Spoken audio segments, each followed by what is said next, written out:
அனைவருக்கும் வணக்கம். என்ன அப்படின்னா, விக்கிரவாண்டி இடைத்தேர்தலில் திராவிட முன்னேற்ற கழகத்தினுடைய கூட்டணிக்கு மக்கள் பார்த்தீங்கன்னா மிகப்பெரிய வெற்றியை கொடுத்துருக்காங்க. அதுக்கு காரணம் என்ன அப்படின்னு பார்த்தீங்கன்னா, தமிழக அரசு குறிப்பாக மாண்புமிகு தமிழ்நாடு முதலமைச்சர் அன்பு தளபதியார் அவர்கள் மக்களுக்காக கொடுத்த திட்டங்கள் தானே தவிர வேறு எதுவுமே கிடையாது.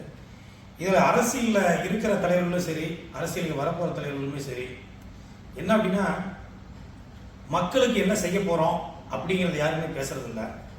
அதே மாதிரி அரசியல் தலைவர்கள்லாம் இன்னைக்கு இருக்கிற தமிழ்நாடு முதலமைச்சர் செய்கிற திட்டங்களை குறைகள் இருந்தால் சொல்லலாம்.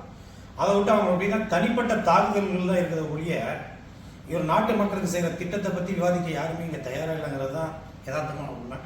குறிப்பாக நான் எதை பற்றி சொல்ல வரேன் அப்படின்னா, மாணவர்களுக்கும் இளைஞர்களுக்கும் மிகப்பெரிய வரப்பிரசாதமாக இந்த தமிழ்நாடு அரசு இருக்குதுங்கிறத இந்த நேரத்தில் கூற விரும்புகிறேன். குறிப்பாக மாணவர்களுக்கு பார்த்தோம் அப்படின்னா, ஆரம்ப பள்ளியிலிருந்து பார்த்தீங்கன்னா காலை உணவு திட்டம்.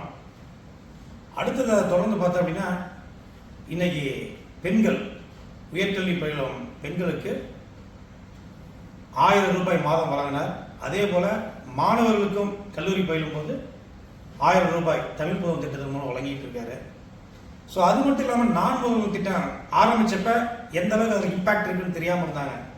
ஆனால் இன்னைக்கு பார்த்தோம் அப்படின்னா, அரசு கல்லூரியில் படிக்கிற மாணவ மாணவிகளும் சரி, அதே மாதிரி அரசு பள்ளியிலிருந்து படிக்கிறவங்களும் சரி, இன்னைக்கு அவங்க வெளிநாடுகளில் போய் படிக்கிறதுக்காக இருந்தாலும் சரி, அதே மாதிரி ஒரு போட்டிகளில் கலந்துக்கிட்டு வெற்றி பெறதுக்கும் இவ்வளோ பெரிய வாய்ப்பை உருவாக்கணுங்கிற ஒற்றை நோக்கத்தோடு செயல்பட்ட தலைவர் தான் இன்னைக்கு முதல்வராக இருக்கிற தமிழ்நாடு முதலமைச்சர் தளபதியார் அவர்கள். ஸோ அதனால் அவர் கொடுக்குற திட்டங்களை ஏற்றுக்கிற பக்குவம் மக்களுக்கு இருக்கு. ஆனால் மற்ற கட்சிக்காரர்கள் இல்லைங்கிறது தான். அதை ஏற்றுக்கிறவங்க கூட சொல்ல வரல, குறை சொல்லிக்கிட்டு தனிப்பட்ட தாக்குதல்கள் பேசுறது இல்லாமல் இருந்தால் நல்லா இருக்கிறது தான். எப்பயுமே தலைவர்கள் தன்னுடைய திட்டங்களையும் இல்லை வருகின்ற திட்டங்கள் இருக்கிற பாதிப்புகளையும் சொன்னாங்க அப்படின்னா கண்டிப்பாக செய்யணும்னு சொல்றாரு.